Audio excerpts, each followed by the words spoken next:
All right. Good morning. It is wonderful to connect with all of you. Welcome to this session on how do I network and find mentors. My name is Ashley Curitan, and I am the Provost Postdoctoral Fellow in the School of Education and lecturer in the Department of Sociology. I am also the president of the Homewood Postdoctoral Association at Johns Hopkins University. I have the distinct pleasure of moderating today's discussion with a highly esteemed panel. On that note, let's get started with brief introductions of each panelist. So first, we have Dr. Julie, and please know that everyone requested for me to call them by their first name. I am not bypassing their achievement of being doctors. She serves as the Senior Associate Dean for Student and Alumni Affairs at NYU's School of Global Public Health. Next, we have Chanel, who is a program officer with the Forum for Neuroscience and Nervous System Disorders at the National Academies of Science, Engineering, and Medicine. And finally, we have Dr. Please say your name again. You can call me Ashi, it's fine. Ashi, sorry about that. She is currently the E.V. McCullum Chair of Biochemistry and Molecular Biology at the Johns Hopkins School of Public Health and a Bloomberg Distinguished Professor. Incredible. Our three panelists are absolutely incredible. And so we will focus on how they have networked, how they have figured out a way to, in the midst of everything they're doing, to identify mentors and to network with people in their fields. And so I want to thank them first for taking time out of their busy schedules to be with us today. I am very much so looking forward to their insight. And so how this will work is they were sent questions before this session. So we'll spend about 45 minutes going through the established questions. And then afterwards, we will spend 15 minutes with questions that you have for the panel. And so if that sounds good to everyone, let's go ahead and get started. And also, if you post questions in the chat box, I'll keep looking at it to make sure that I'm staying apprised of what you want to know. And so I will certainly try to incorporate those throughout the session. All right, so let's get started. So if you all could describe your current position and the role of mentors and or networks with how you do it, that would be great. And we can start with Julie. Oh, okay, great. So first, good morning, everybody. My name is Julia Vina. I use she, her, ea pronouns. And my dogs just ran outside, so they might bark. And if they do, I apologize. Let's see. So I am basically the Dean of Students in the School of Global Public Health. It was certainly not something I thought I would be doing when I was 25 years old or 30 years old. But it is actually through mentors that I sort of ended up where I am, which is a beautiful thing. So in my role currently, as the Dean of Students, I definitely appreciate the concept and the action of networking. I think in public health particularly, networking is critical in terms of finding solutions to our most important and urgent public health issues. Also in my role, I do look to my own mentors who have helped me in terms of developing as a professional. In student affairs, we really, I'm sure you can imagine, lean more on the touchy-feely, soft relationship building aspect of our work. And I think it's something that I could never speak enough of. Like, I think it's super critical, especially when we are talking about mentoring. And I also want to touch on, as we're talking to people who are in their graduate studies, doing their postdocs, at some point I would like to touch on the importance of your role in terms of when you become mentors, or as you are mentors currently, because that is a beautiful, beautiful relationship that you will establish. Ashley, did you want me to speak about the mentors I had now, or can I do that later? It's up to you. If it's relevant to like your narrative or your current role, then you can certainly. Oh, sure. Okay, I'll do that just a little bit and then pass the. Mm-hmm. So I had a really turbulent time in higher education and undergraduate. I didn't graduate till I was 32 years old, and actually the first time I went to school, I flunked out of college. I went to college in Montana where I studied forestry, and I did not have a mentor. In fact, I didn't have an academic mentor till I was 33 years old and in my first master's program. And she was just one class. She was a Chicana, I'm Chicana, and it was the first time I had a faculty member who had a similar story to mine. And she's the person who said to me, you have to go get your doctorate because there needs to be more of us. And I had no idea what that meant. I didn't know a dissertation was involved. If I had known, I probably would have maybe not jumped into it so quickly. But I tell this backstory because I do find that, and as I reflect upon this, especially in preparing for this presentation, I think if I had had a mentor in my earlier years, I'm sure I would have completed school much earlier. I am pleased that I had mentors professionally, and I think that I was able to do really amazing work. I worked for 15 years, the first 15 years before I had a degree, with gang-involved youth and adolescent parents. But I could have continued in that if I had finished my education. And I do think that if I had people that I could look to guide me, it would have been very helpful. All right. Chanel, you want to chime in? So just to make sure I understand, the question is sort of about who the significant mentors are in our life, or more about our current role? Mm-hmm. So both. So if you could just give a little bit more context as to what your current role is and the role that mentors and or networks had in helping you to secure it or in helping you to develop. Great. Well, in my current role, which I'm relatively new in, I serve as the program officer in the Forum for Neuroscience with the National Academies of Science, Engineering, and Medicine. So this is a sort of an NGO type nonprofit organization that provides policy guidance on key science and technology issues on behalf to the federal government. And so I work sort of in their neuroscience division. But how I ended up there was completely a result of me engaging my networking and mentorship network. So I graduated with my PhD in Hopkins back in 2017, didn't do a postdoc. And since then, once I sort of discovered that science policy was really, my gig, I spent a lot of time trying to figure out where is the next opportunity, how do I build skills, where do I go? And the networking mentorship community was so crucial to that. Most of the positions that I ended up sort of matriculating through, I found out about or I was referred to via a mentor, perhaps even before there was a public listing. And so I'd love to talk more about that later. But for me, to sort of give this more of a personal tone, being engaged in networking, and what I mean by that is the very intentional cultivation of relationships that is goal-oriented, right? And so I started doing that very early before I even know what it was, as a result of a really sort of like unfortunate personal experience I had at a very young age, where I became separated from my parents. I was disenfranchised from my family at 17, 18, and was very sort of unmoored and desperately needed to create my own family of, father figures, mother figures, sisters and brothers, just to kind of keep me going. It was a very sort of a traumatic time. And some of those mentors were, folks that I had in the lab, but some of them were professors, or they were folks that were colleagues or fellow cohort members of a scholarship program. And so once I sort of saw myself finding different ways of creating community, are not so much around blood, right? Because I didn't have that anymore, but around shared values, shared goals, shared passions, and how much life and love and acceptance I found in those communities. It was a very natural transition to start doing that then for my career. So I've been extraordinarily blessed to have had across my life an amazing suite, most of them women, of extraordinarily conscious, sort of spiritually enlightened, emotionally intelligent, fierce, encouraging mentors that have been tireless cheerleaders and advocates for me, especially when I didn't believe in myself, pretty much since day one.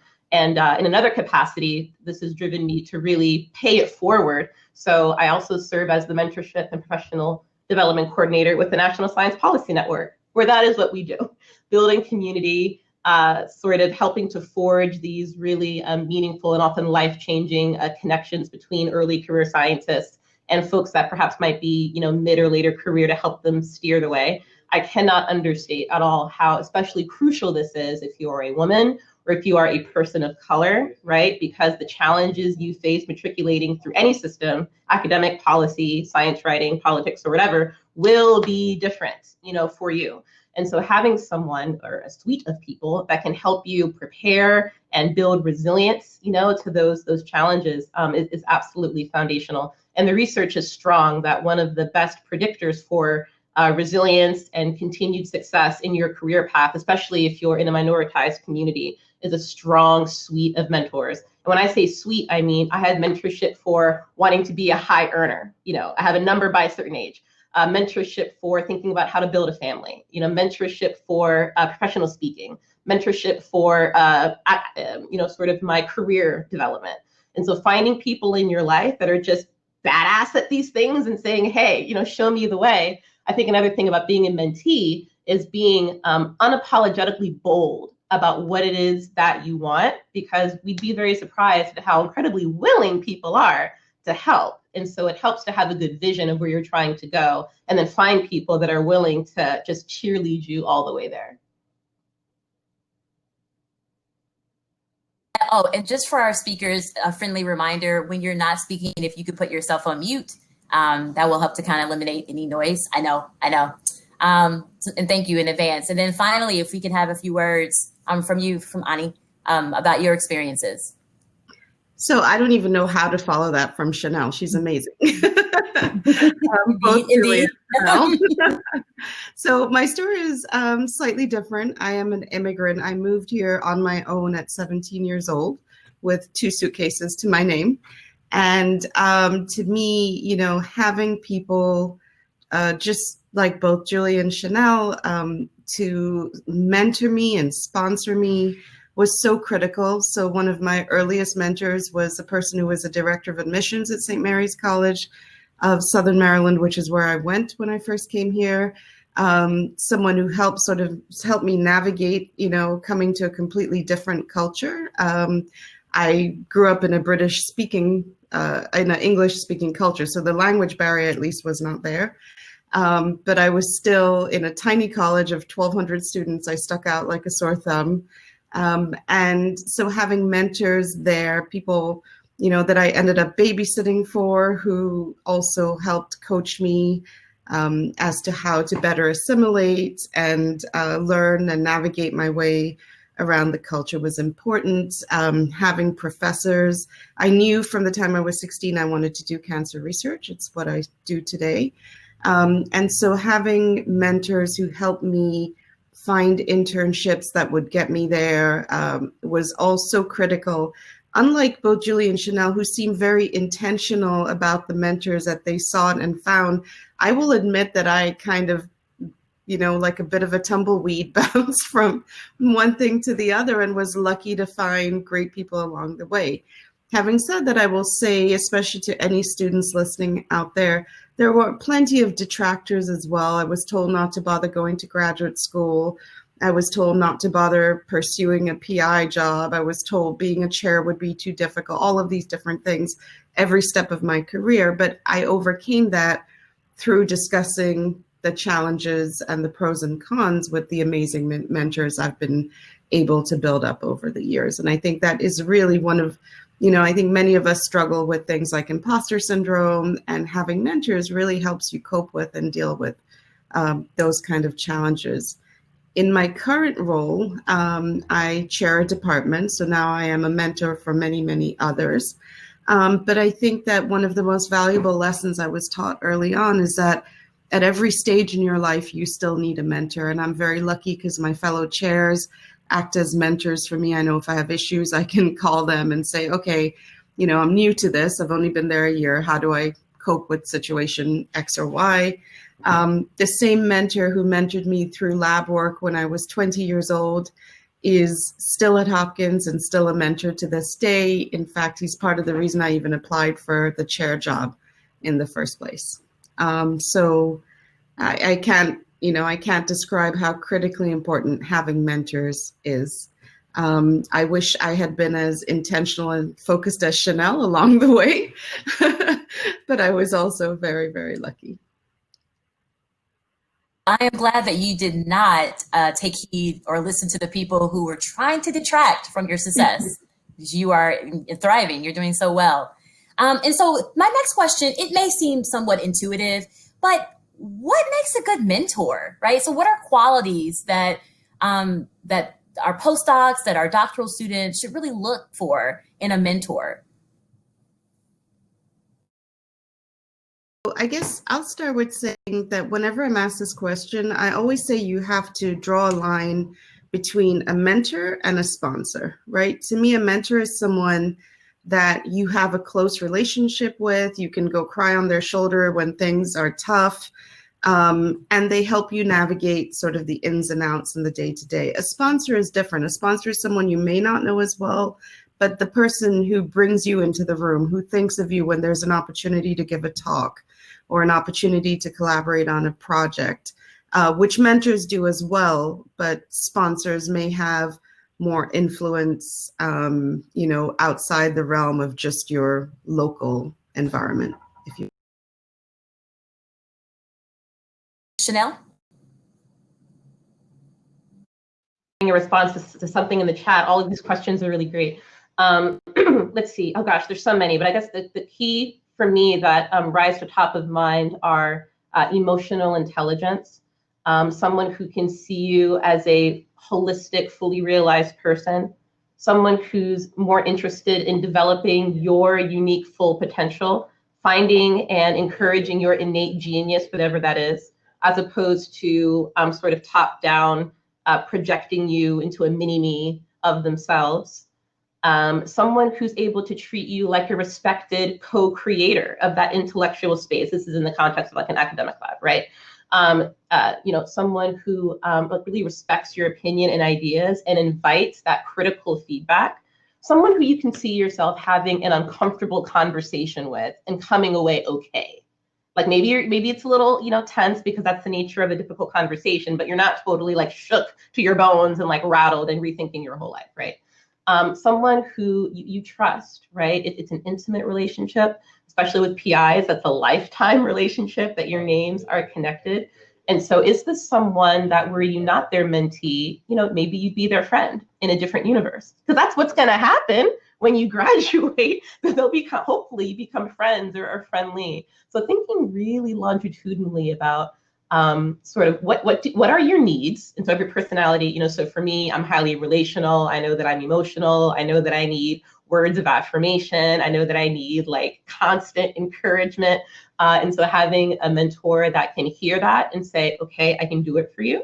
And in cases where they can't do it for you, that they're okay with you searching for other avenues in which you can fill that need. So basically a mentor that accepts all of you, right, for who you are and is there to like grow your potential. That doesn't mean that there's not going to be difficulties, but it means that you feel safe and empowered to like address them. Go ahead, Julie. I was actually just going to say, it took me a while to realize, when I was transitioning from a doctoral student to a postdoc, when my chair, one, befriended me on social media and then wanted to have like casual conversations. I'm like, wait, she views me as a peer? So it just, like, your response resonated with me that at some point, you do find that your mentors, it becomes a little bit more relational and not just kind of this top down. So that's such an excellent point. And Julie, go ahead. That like triggered me. So yeah, no. I think that's absolutely right. And I'm super happy to say that my mentors are have become my friends now. I think the only other thing I would add to that incredible list that both Ashi and Chanel shared, and it's really just a different term, is just who you can be your authentic self with, and who sees that and appreciates that. I think that there's a level of safety or a feeling of safety that you need to have in that relationship so that you can really share what your fears are and your concerns are.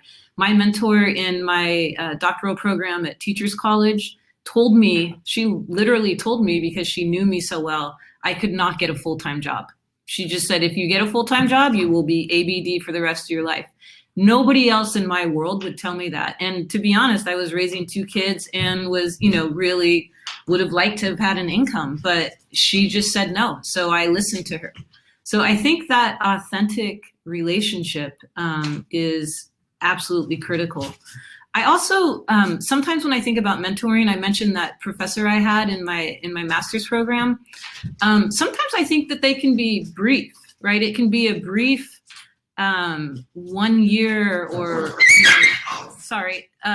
situation where it is this mentoring thing, and then it can just float away.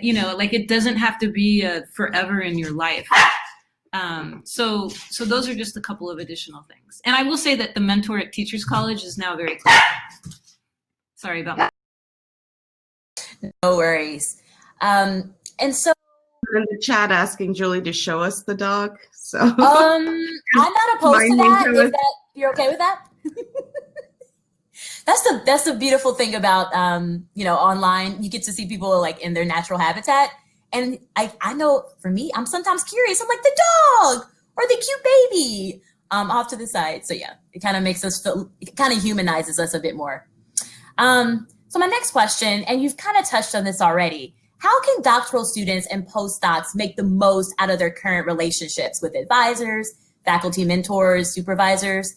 And I'm particularly interested in people who possibly, they may not have the best relationship with their advisors or faculty mentors, but how can they still make the most out of that connection? And I will start with Ashi. I am a scientist. I'm a basic scientist, and often for us in general, I think I'm an extrovert, so that's different. But I think that a lot of people, a lot of scientists, and that's sort of the stereotype, right? You're a little awkward socially. You don't always know how to initiate the best relationships with people. Obviously, that's not true. There's a huge diversity among scientists as well. But I do think that there's this hierarchy, and Ashley, you spoke to that when you talked about your chair friending you on social media, that is perceived where a PI or a chair is seen as less approachable. And so people are afraid to sort of try to establish that mentor-mentee relationship. And, and I think what is critical is that you sort of break that barrier down respectfully, obviously, right? And you reach out to your PI and really try to let them know. I think Chanel said it best. You need to let them know what your needs are, right? What is it? Because like when I think about my trainees in my lab, everyone has a different career path. Everyone needs something different from me. And the management style for one person will absolutely not work for another person. But that goes both ways. Like I need them to say to me, this is what I need. This is what I'd like to do. This is who I'd like to be so that I can help them get there. Does that answer your question? I feel like I kind of veered off track there. But That's answered my question. That was good. Thank you. Chanel, if you want to chime in. Yes, being very goal-oriented. One thing that I found helpful at Hopkins was the IDP, which I believe stands for the Individual Development Plan, that we assessed, maybe a couple of times a year. But it set up a great framework for helping me to think through what are my goals, really concretely. I need to do this many experiments and this many animal lines. I need to write this many grants and give this many talks. And then, okay, that's very high level. And then my PI helped me sat down and turn that into modularized chunks. Okay, so for the first 2 months and the second 3 months after that, it became, much more manageable. And that was just on the science side. But I also had goals like, especially when I was going through the very fearful existential process of like, I don't think the postdoc route is for me. Oh my God, what do I do? And it was like, okay, I need to spend a year exploring science writing. Is that it? Nope. Okay. Is it going to be, a public health? Nope. Okay. And so I also needed time out of the week, dedicated time to explore some of these other avenues. And so that was integrated, into the plan. Also, work-life balance, mental health, got to talk about this for sure, was extremely important to me. I'm comfortable being honest with this, group, but, I live with depression and anxiety. And so, I can be vulnerable to just life stressors, and that can make things difficult. And my PI was extremely sympathetic to that. And so if I needed a mental health day, or if I needed to go to a therapy session, or I was going to yoga like 3 times a week during the day, because that was part of my IDP, that was something I asked for and something that I got. And so over time, I've learned, and it's hard, again, to be unapologetically bold about what your demands are to succeed. It is not being greedy. It's knowing like that this is the optimal conditions under which I thrive. we think about cells this way, but we don't think about our own brains and bodies this way, right? And so you are the most valuable resource of your lab, not the microscopes, not the animals, not the reagents, you are by far the most invaluable resource. And so treat yourself that way and be clear as to what your asks are. Love it, love it. And Julie, anything else you want to add to these really great answers?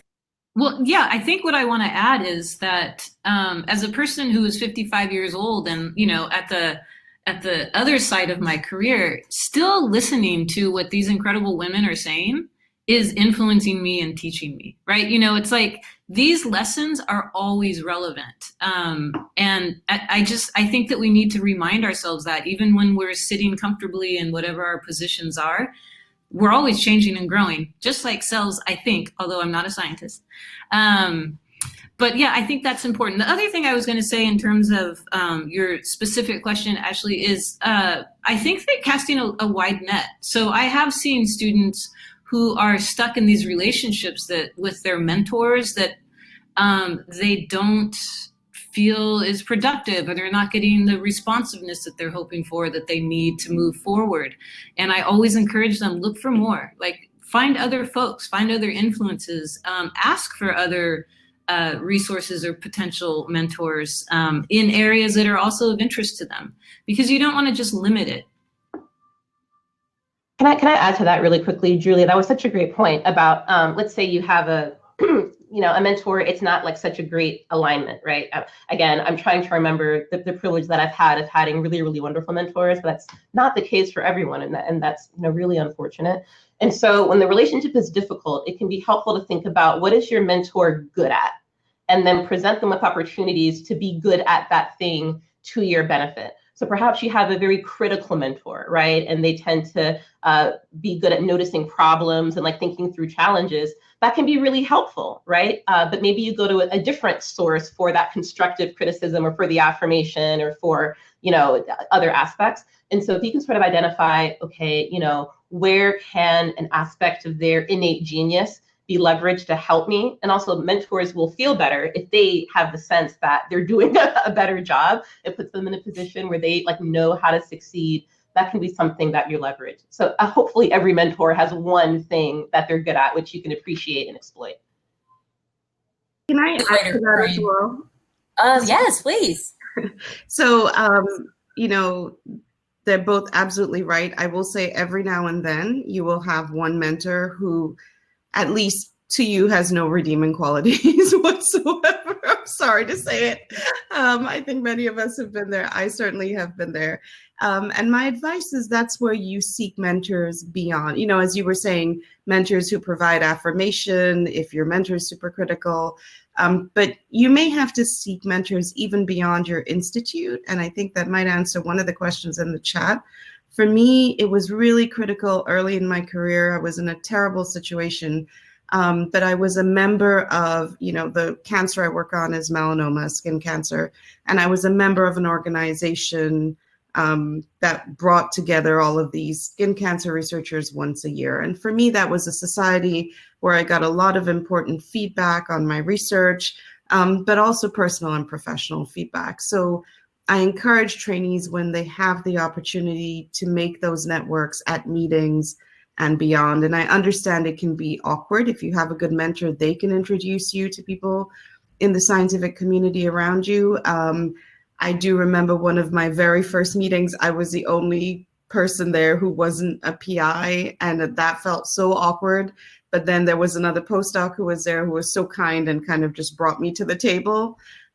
So, we're talking a lot about mentors and mentees, but it's also important to recognize that you too have the power to bring someone into a fold, right? No matter what stage of your career, whether you're a postdoc or a graduate student, you too can reach your hand out to someone and bring them to the table. So that's important to remember.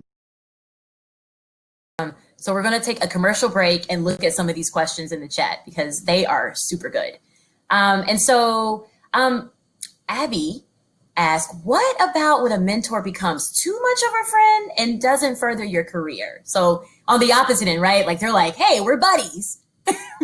And maybe this is not what they're saying, but this is Ashley's twist. Yeah, how do you negotiate that dilemma? And anyone can chime in if they have a response. I'm very curious what Chanel thinks about that. I'm just going to be honest. I love it. Kind of pivot. Yeah. Kind of redirect.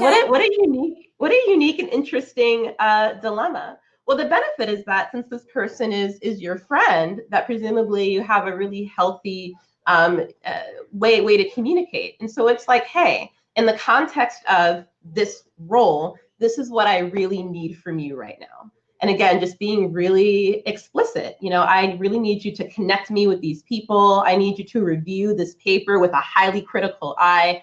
Maybe you guys could have a system for when you're wearing like your professional role hat versus your like, let's go out to happy hour hat. It's actually something I do in my own life where in a professional role, someone might be like my supervisor, even though they're the same age as me. We just, we work for a nonprofit. But then offline, we're part of like the same book club, but we're really, really clear about when we're playing a distinct role or part to play. And that can also just help keep wires from being crossed. And it sort of simplifies, mentally that schematic of how you're engaging. And so having an explicit conversation, hey, I really appreciate our relationship, but in this specific context, this is what I really need from you. And then turn it around. What do you need from me? What's the return on value? That's something I really struggled with when I started my lab. I tend to be someone who wants to befriend everybody. And I had a postdoc who was a little bit older than I was as well. So there was that dynamic going on as well. And that was definitely a challenge. And Chanel, as usual, you have said it perfectly. The way that I dealt with it was to simply say, all right, I'm putting my mentor hat on now or my boss hat on now and separate it. But it can definitely be challenging. So I'm going back to the chat, and I think there's a question that's really important, and I'm going to take a step back. How do you select a mentor? Like, how do you broach that initial conversation? Let's say you read someone's bio, or you meet them at a conference, and you're like, wait, I want that person to be my mentor. How do you kind of take the next step in that process? I think that I can start on this one, and then I've had various approaches. Some people I've been told have to be my mentors, so I reach out and have a meeting with them and say, I've been told that you need to be my mentor. And we sort of figure it out and negotiate it. And when that's happened, it's been a really nice connection, because typically the people who say that are my mentors as well. So they know what I need for the moment.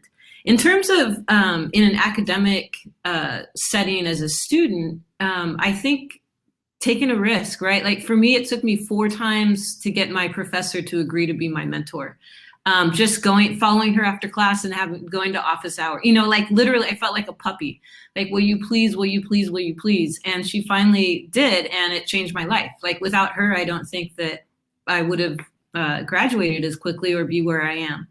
And that is the relationship that has turned into a friendship, absolutely. But she's still my mentor. We still talk about our professional careers and issues, and she helps me negotiate what some of the issues I'm facing in school.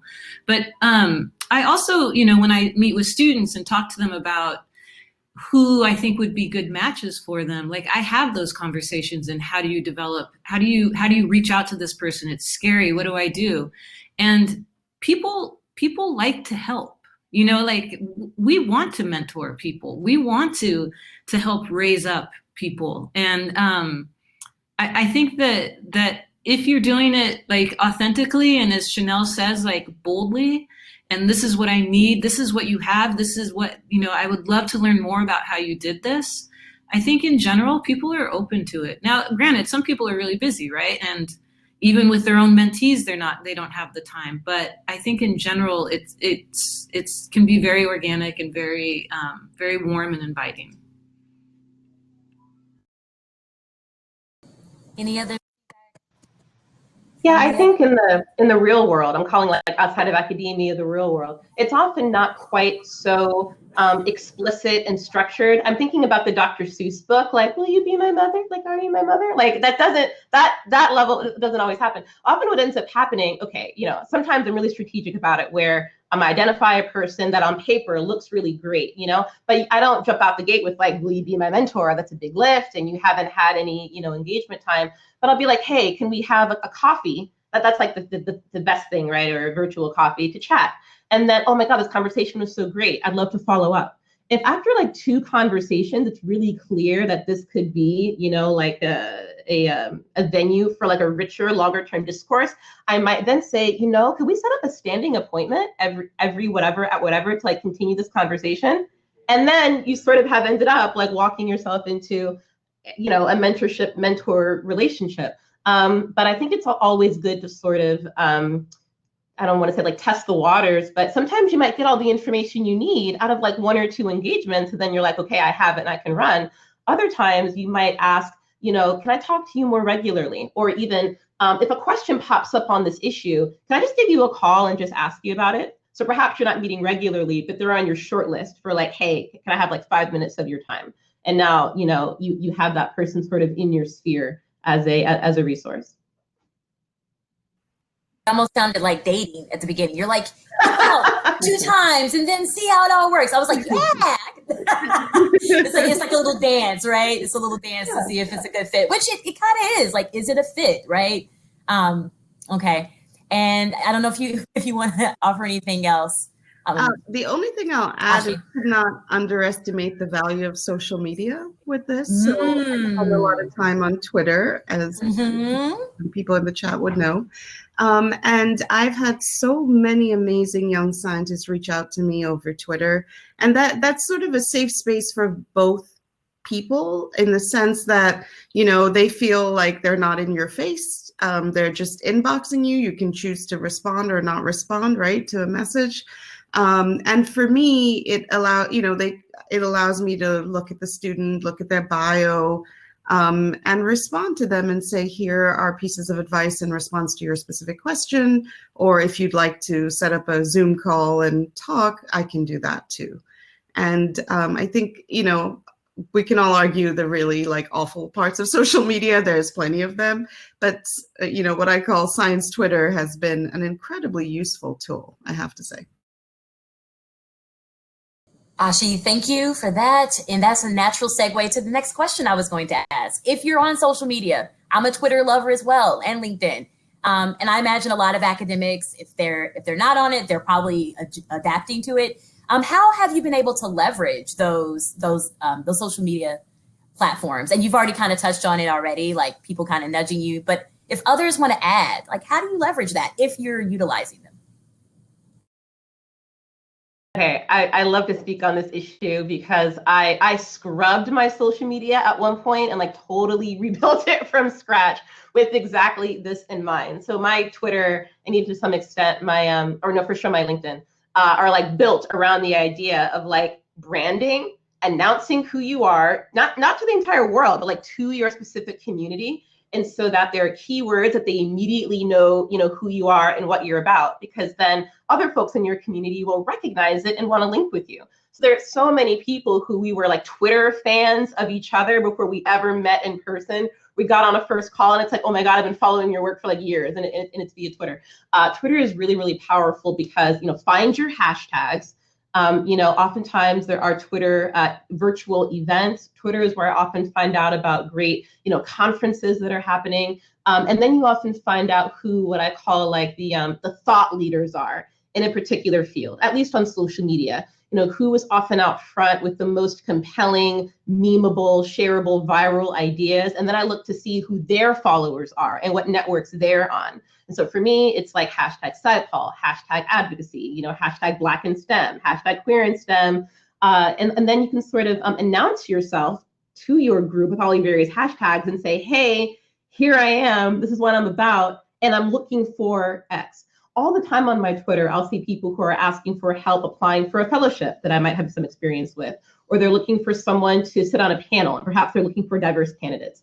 They're looking for, advice, to find a speaker. And then all through their mentions are people just tagging, all the relevant folks and then pulling them in. And so it's just amazing and sort of a very dynamic word of mouth. There are all sorts of rich conversations happening on the happy places, of science Twitter. And there's a lot of humor there too, a lot of really great humanity. People are just really beautiful in how they share their authentic experiences, particularly if you're looking at the engagement in minoritized communities. And so it's just a great way to not feel so alone, particularly if you might be the sole, insert, demographic here, at your institution. Twitter is where you can go to try to have that sense of shared community. Any other thoughts on? Okay. All right. So we're living in a pandemic, not surprised here. And we're talking about networking and conferences, which is all great, but most of us are at home.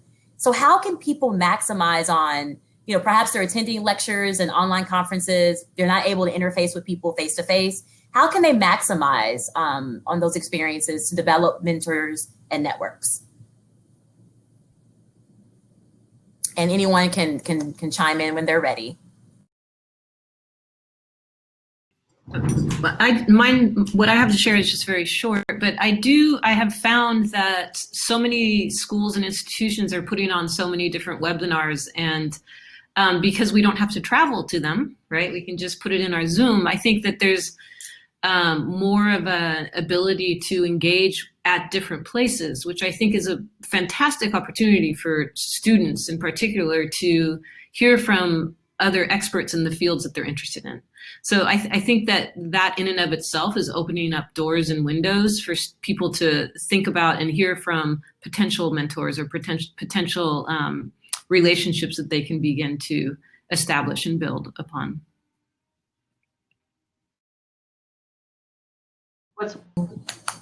Go ahead. Sure. What's worked for me and what I often advise my mentees to do when I talk about this is, again, I know I've become a broken record on this, but goal setting. And so perhaps one could say, I'm going to have one virtual coffee with, a new person a month.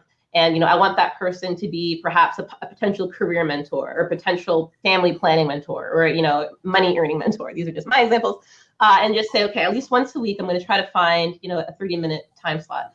Another way to do it is to take advantage of webinars or conferences or meetings where you might go to. And if you try to find a way to ask a really good, juicy, insightful question during the webinar to your person of interest. Then follow up and thank them for answering your question. And maybe you come up with another question. And it's a way to keep the conversation going and then invite perhaps, a separate follow-on conversation. And so if there's a person you're targeting, there's a question in the chat about how to connect with a high profile person that might not respond to a cold email. The best way is a warm handoff. So someone that that they know, that knows them, that's great. But barring that, see if they're giving any sort of public talk or presentation. Do they have a recent paper? Have they written a book? Anything. And if you do your homework, perhaps you can find a way to engage with them the next time they're sort of out in the public speaking by commenting on, your thoughts, asking them for feedback, because then it's sort of you've already demonstrated investment in what they have to say, as opposed to being sort of a random person, in their inbox. And so that can be difficult, but certainly with persistence, you can definitely get there. I see a really cool dog. Ashi, what is your dog's name? Me. She sits in on a lot of important meetings. It's gotten to the point where the dean wonders where she is when she's not on camera. Okay. You know what? I love it. It's like we have more, the more the merrier. All right. And so did you want to add anything, or Ashi, or? Can't really add anything to what you No worries at all. So for people, maybe grad students who are considering a postdoc, the question in the chat box is, how can they seek out a mentor? What does that process look like? And it's totally fine if you have not done a postdoc. No worries, Chanel, no worries. You've offered great commentary. I I mean, I'm a postdoc, but I'm still a postdoc. So I know for me, I'll just briefly answer this since it's kind of relevant. I know what I did. I just kind of sent an email, mentioned kind of what Chanel said. We have similar networks, and that I would be interested in doing like an informational interview or have coffee. It was like virtual coffee. I was in Chicago. The mentor was in New York. But really trying to draw like a common thread around why they would be a good fit. Why would I be, why it would be great for us to work together, what I was bringing to that relationship. I think that's a switch when you're a doctoral student. You're always thinking about what they can give you. But I think I was starting to kind of shift a little bit and consider how we could mutually like support each other in our work. That was like my tactic. Ashi, you've done a postdoc, right? Okay. I don't know if you heard the question or the chat rather.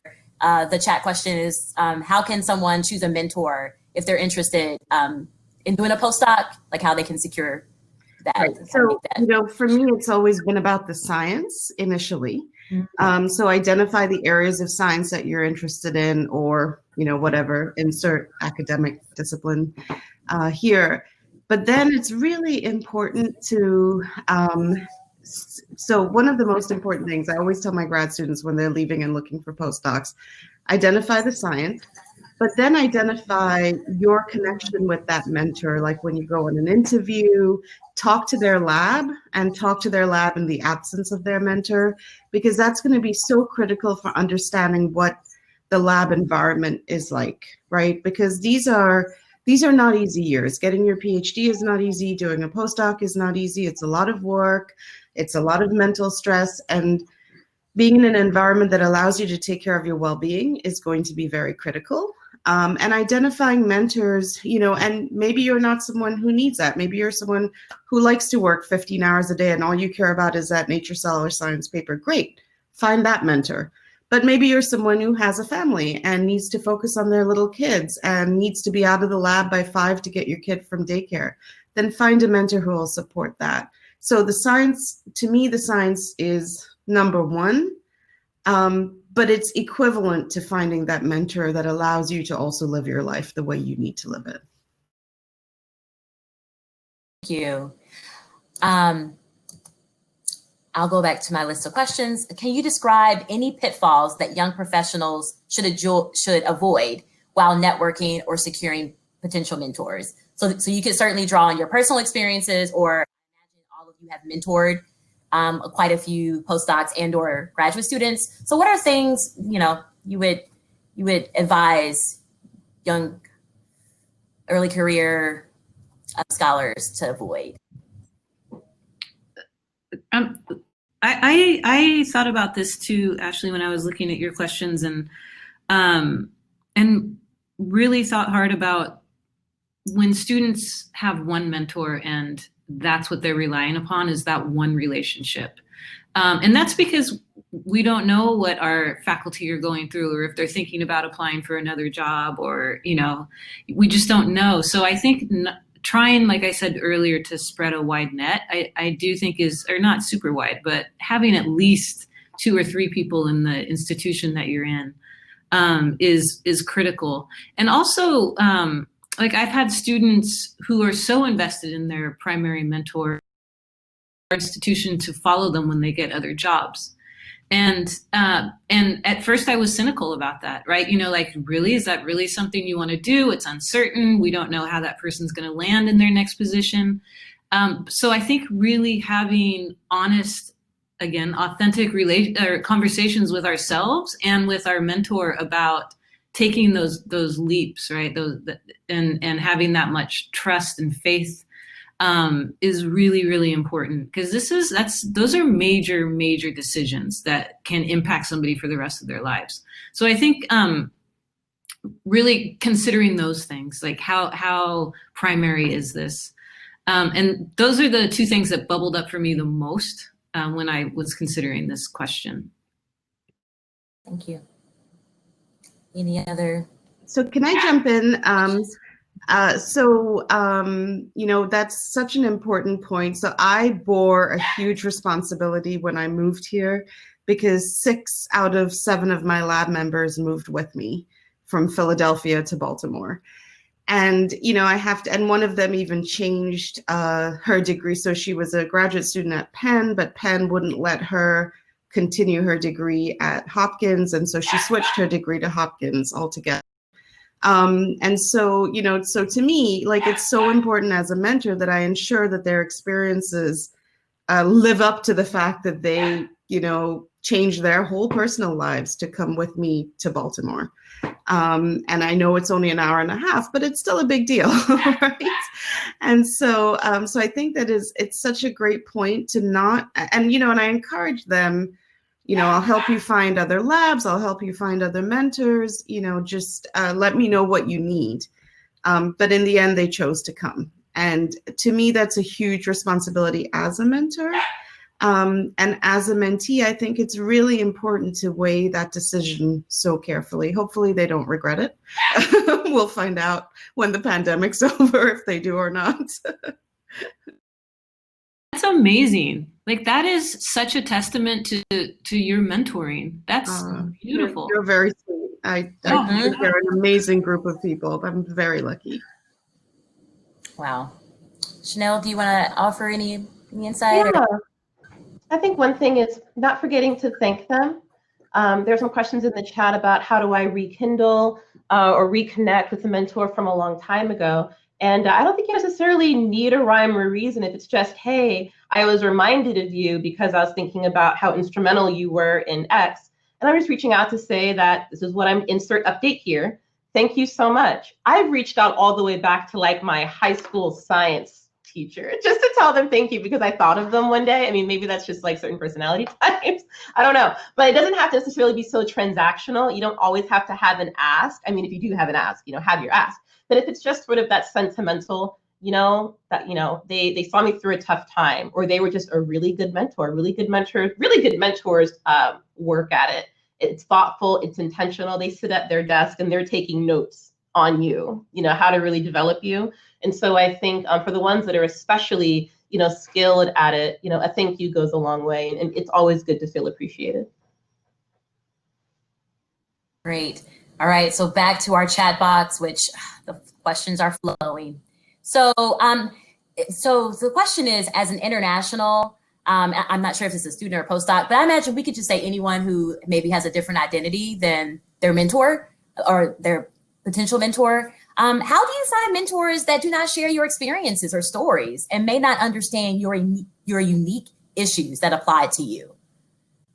So this has always been a challenge for me personally. A lot of my mentors, my direct mentors, were white males, right? All of them, I've been, with maybe the exception of one, I've been very lucky. They've all been wonderful, genuine people who cared only about my professional development. But it was hard. It was hard to, relate to, they didn't have that experience of having left their family nest when they were 17 and not necessarily have those connections. The world was very different when I was in grad school. There was barely email. There certainly wasn't these face-to-face video chats, right? So I didn't see my family for years on end. And that was definitely a challenge. And, it feeds into the way, you work and you live your professional life. However, what I did to overcome that was to seek out other mentors, whether within a community or an international society, who could give me their feedback. This is what it's like to be a brown woman in science. Here are some of my experiences. Here are some of the things I've dealt with that you too can overcome. And what you're feeling is perfectly normal. And no, that person shouldn't have said X. It's okay to be mad at that, because sometimes just giving yourself the space to be angry at something is a big deal, right?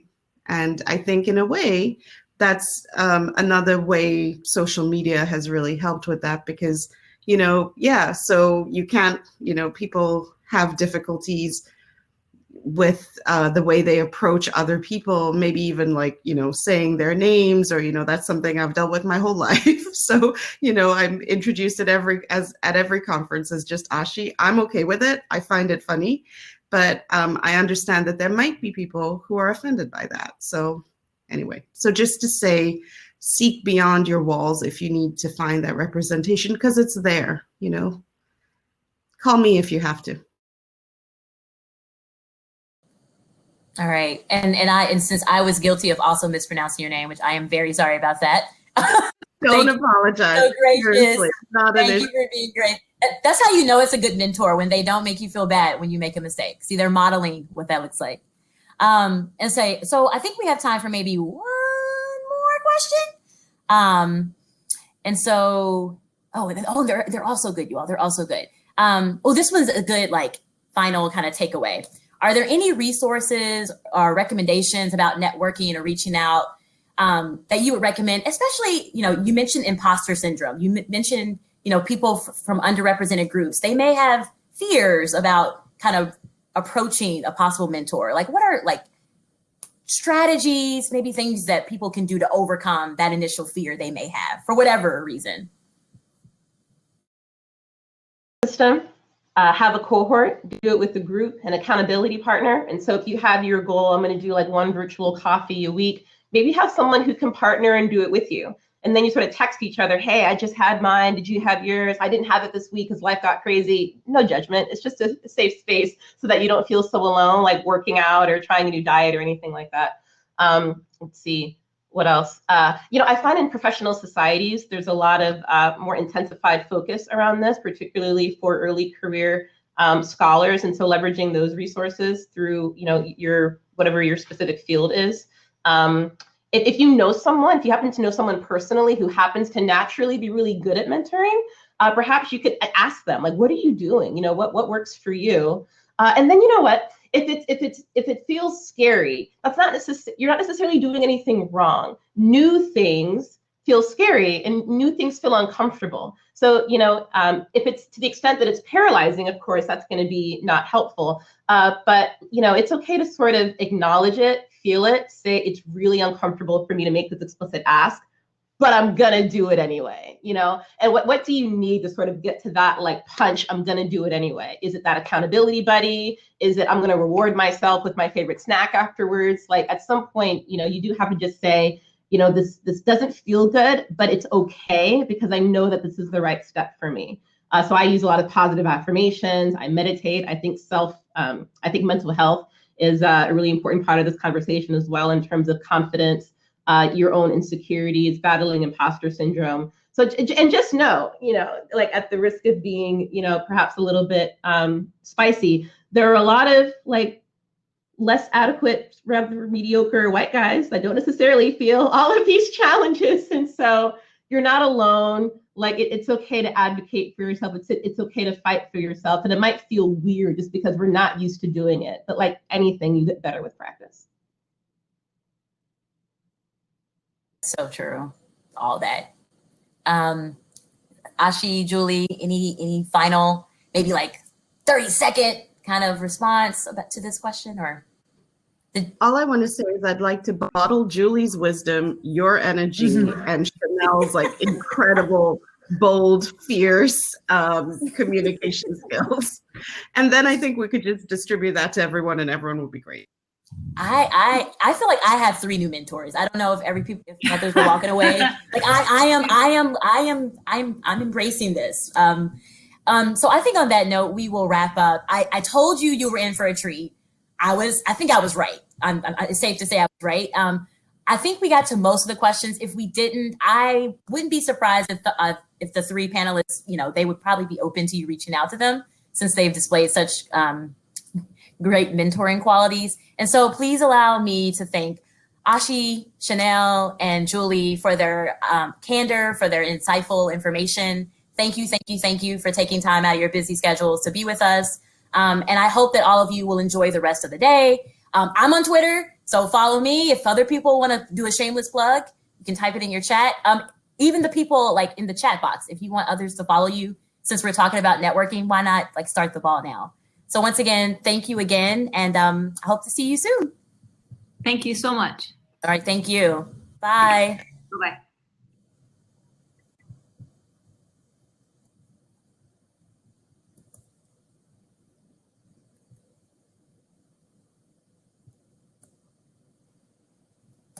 Oh, hey. Okay. Hey. Are we still recording? I think